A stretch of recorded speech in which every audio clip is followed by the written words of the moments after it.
Hi everyone, I'm Gerda. As you can see, I'm going to be doing a short presentation on games design. So what is it, what the misconceptions normally about are, and where do you start?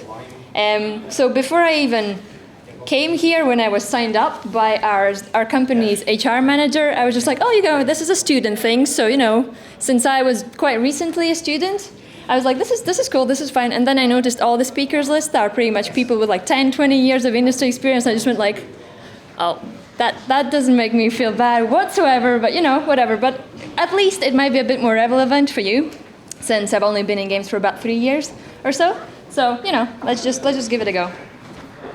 So, my name is Gerda, and currently I'm working for Gram Games.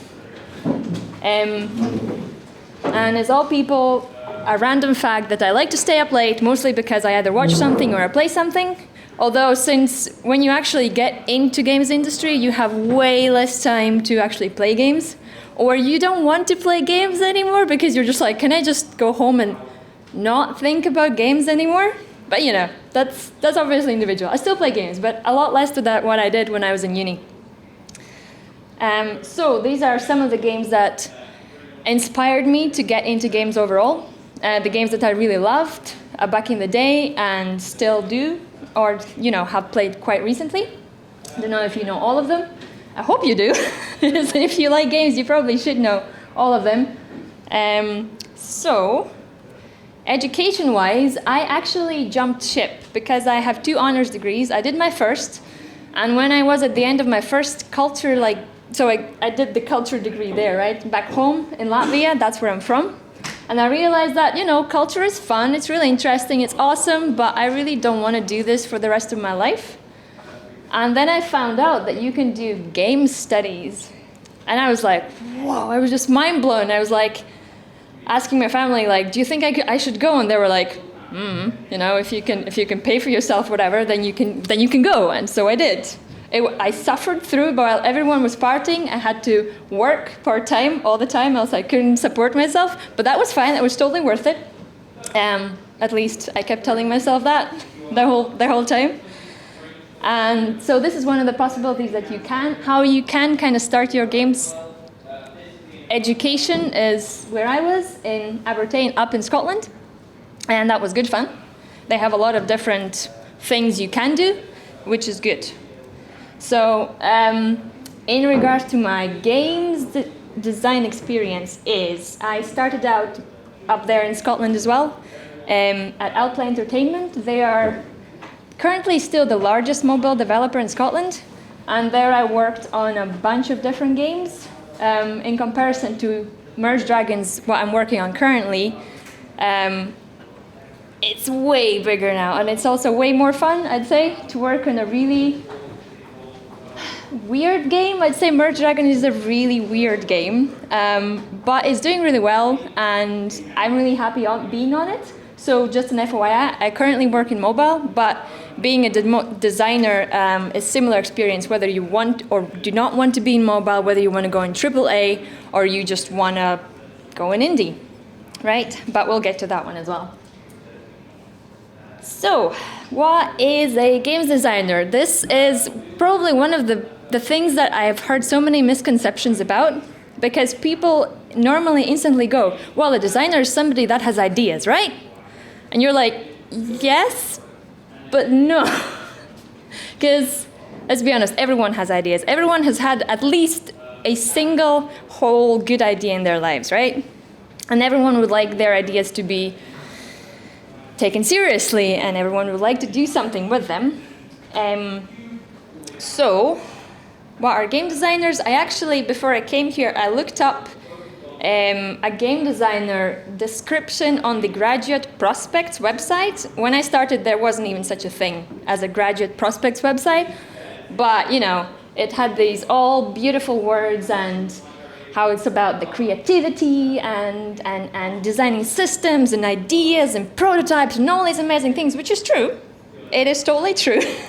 But maybe, although the last one that I really liked was injecting fun into the user experience, which I found a bit dubious, but we'll just roll with it. And what the game designers are, which is this kind of is true, because we are the jack of all trades, right?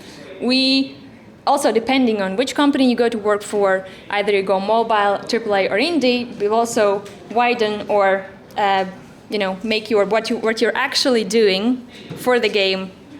Will you do because as a games designer, you could be doing art, planning game systems, making content, or you could just be sitting in your little design box and churning out levels all day long for 10 years, unless you escape.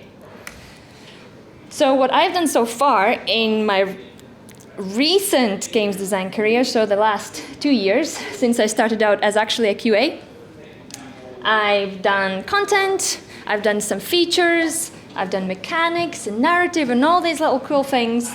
And I've recently been starting to do wireframes and art as well, because we're planning to do some comic stuff maybe, so we're just trying to get it started, but I don't want to kind of go to the artist and be like, right, I know you have no time, but do this thing for me.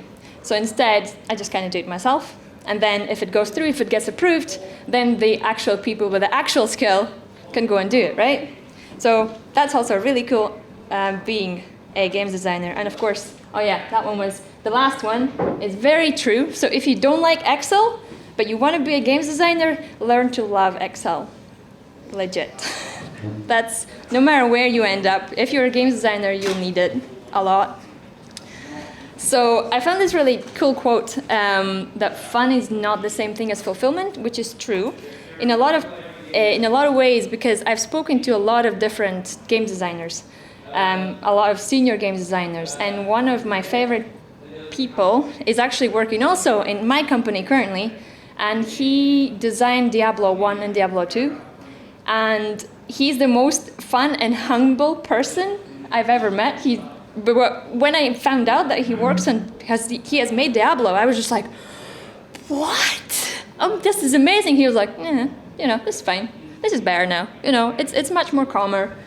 And why I'm saying about the fun is not the same thing as fulfillment is important, because all designers, especially senior designers, will always tell you that you should love games, and you should like what you're doing, but you should never be in love with your project, because first of all, you always get biased on your decisions, what's best for the player, because you will first and foremost think about yourself. So you'll think, oh, I like this, which means the players will like this, which is not always true, right? That's why we're always like, and also if you work, let's say you spend 2, 3, maybe 5 years on a game, even if you loved it, you will learn to hate it at some point, especially if you loved it, and especially if it's not turning out the way that you imagine it to be. So that's just a word of advice for any future prospects.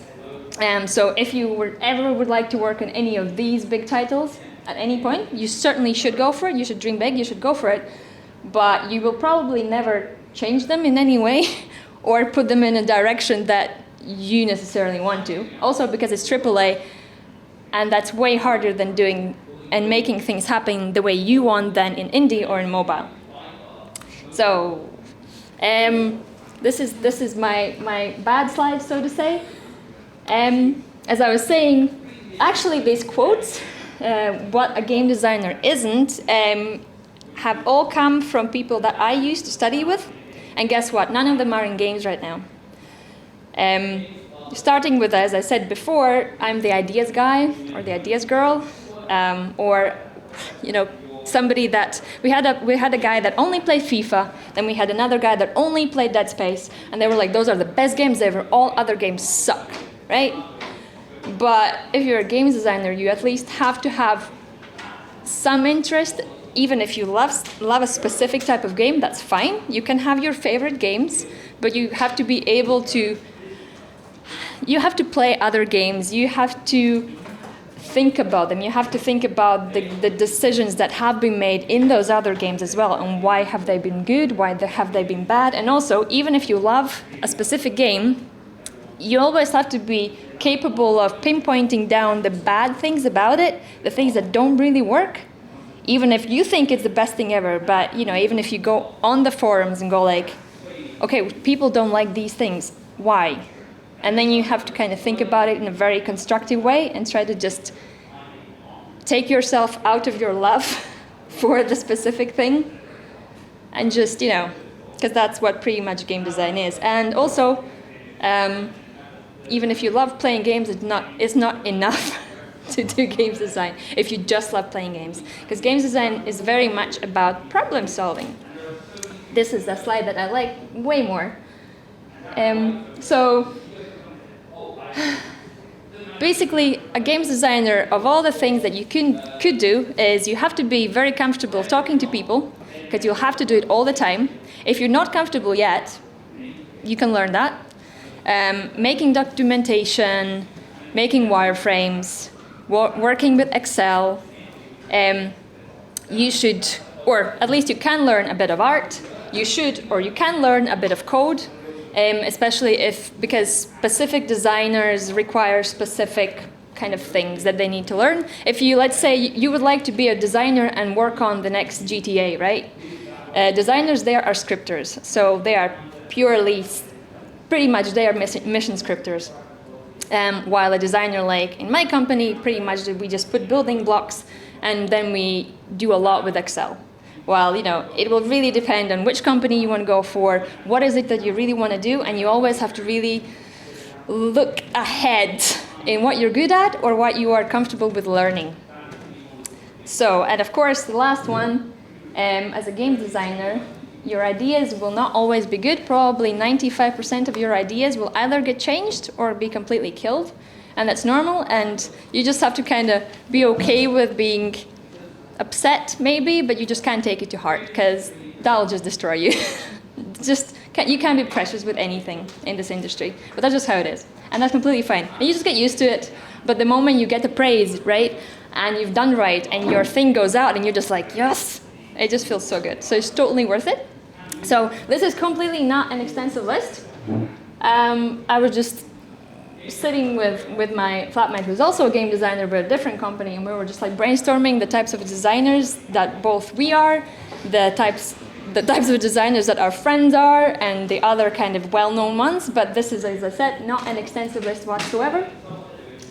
So whether you're more into code, into art, you can at some point go into narrative if you want to, if you just like content, if you like doing comp things, if you like, being super running after the schedule all the time. These are all the possibilities of the designer that you can basically specialize into, or depending on the company, that's the type of designer you could be. I just took this random content designer because those are one of the most popular ones that you normally also start out with.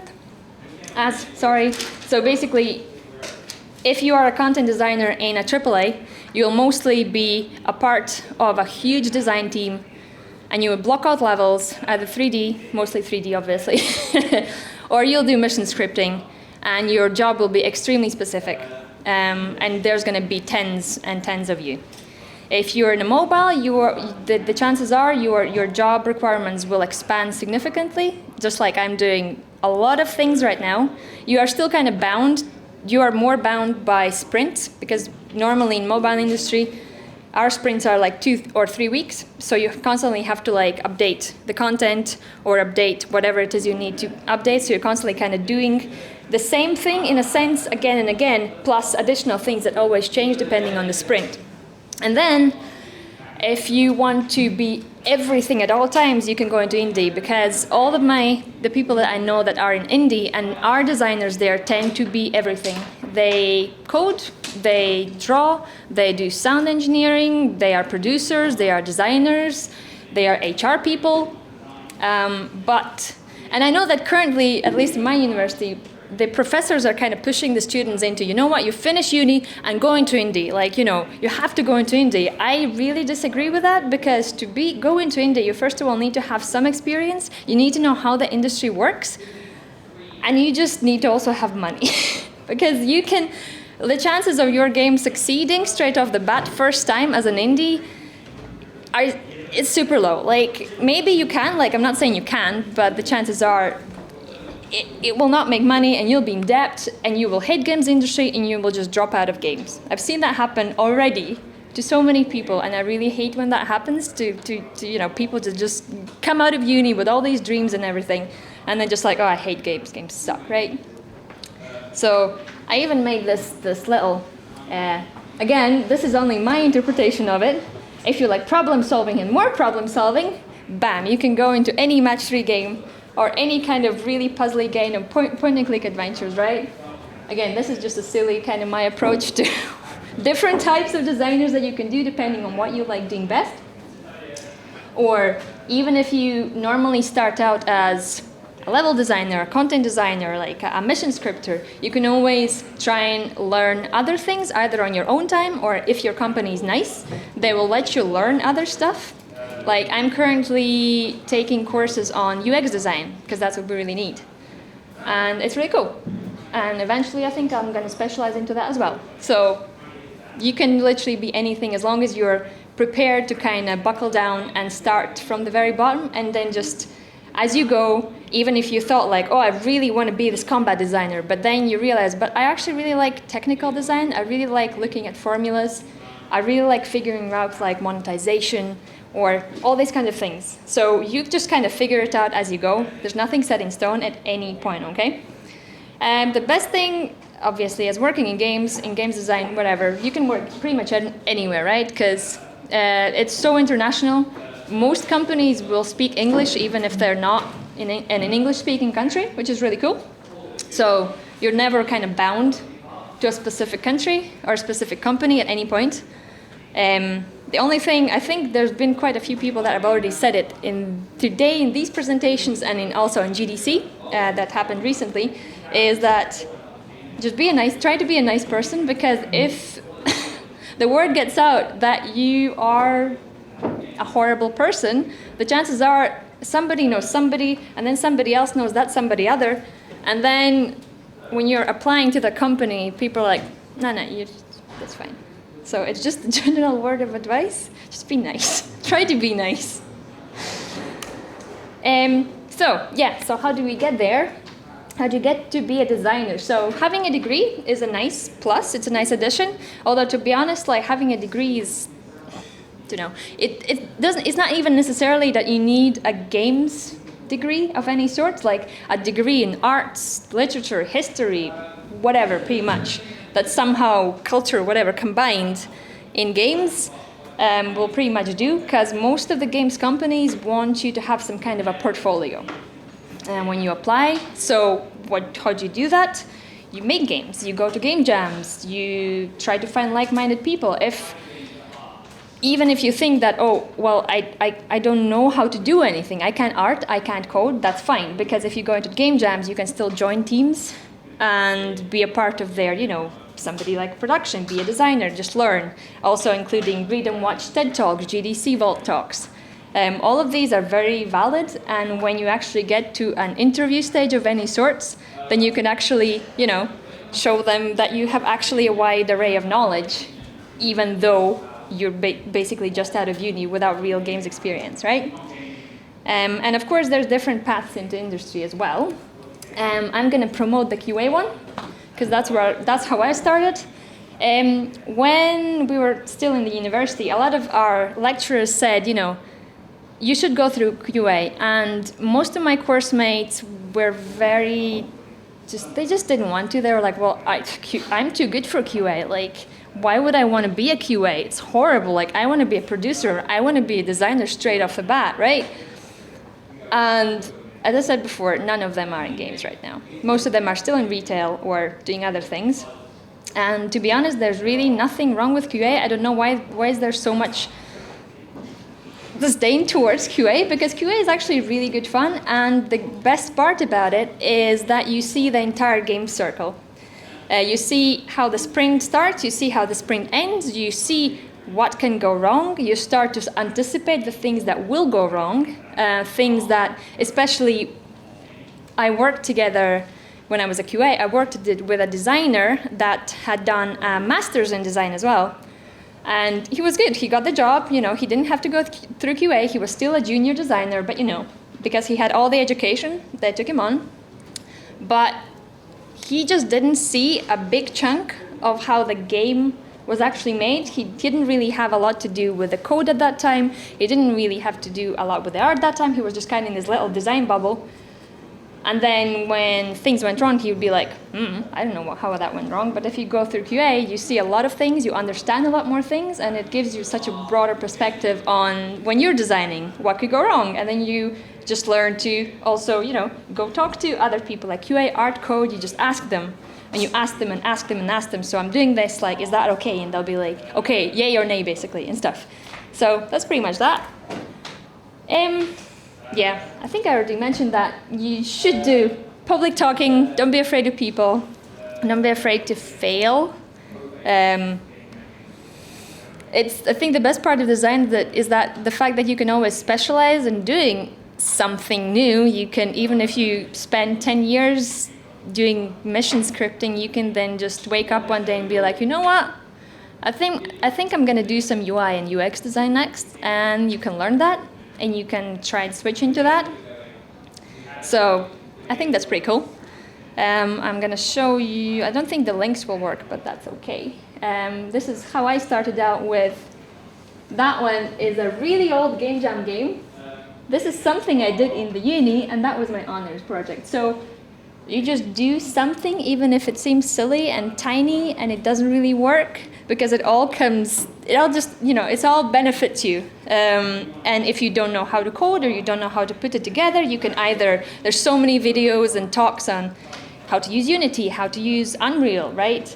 Or I'm sure you have friends that maybe are smarter than you. Like I had friends that were a lot smarter than me and showed me how to do like simple code, or like even when I was really sad, I would give them burgers and they would just put things together for me. And again, that was really useful. So, it's easy, right? But I think that's pretty much, yeah. So just try to, if you do think about games design, I think definitely go for it. Don't be afraid. It's a really weird place to do, but it's really fun. It's really challenging. It never stops changing, and game design changes all the time, and it's amazing. So, yeah, that's me. If you have any questions. Cool, yeah? So if you got into QA with a mind going into design, which is what I thought you said, specifically, how did you go about doing that? So going from QA into design. Yeah. So when I was in QA, I told them straight off the bat that I do want to be into design. Sometimes it's good to say that, and sometimes it isn't, depending on the company, so you kind of have to wager that. But after about half a year of being in QA, and once I kind of understood the ropes of it, I started pestering other designers. I asked them questions, I asked them about their work. I started pestering, at the time, the design manager. I expressed my interest. I told pretty much a lot of people that I want to be a designer. I am good enough to be a designer. That's what I really want.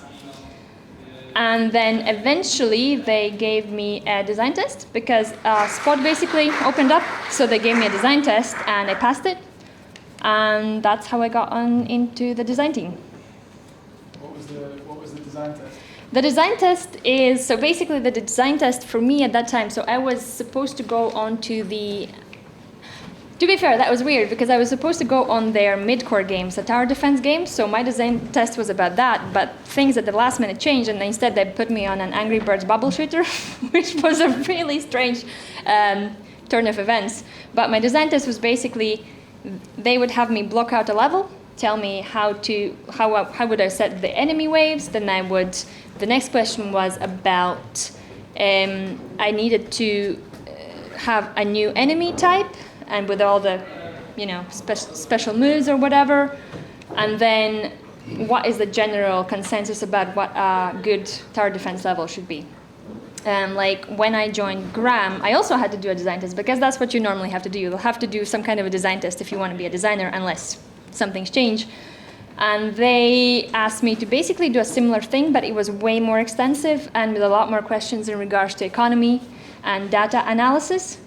Thankfully for me, I'm very much interested in a lot of data, and I look at data every day. So I was also a part of designer's job, data. If you love data, it's super for you. And yeah, mostly it's just basically figuring out what are the best paths for a specific type of game, for a specific type of level. Why is it good? Why do you think it would be fun? Why does it work? And then also, of course, always take one bad level from the game and take one good level from the game and explain why is it good and why is it bad. So those are normally the general design tests in pretty much every company, except for the ones where you need a script, because that's different. That's literally coding exercise. But yeah, cool. Thank you, guys.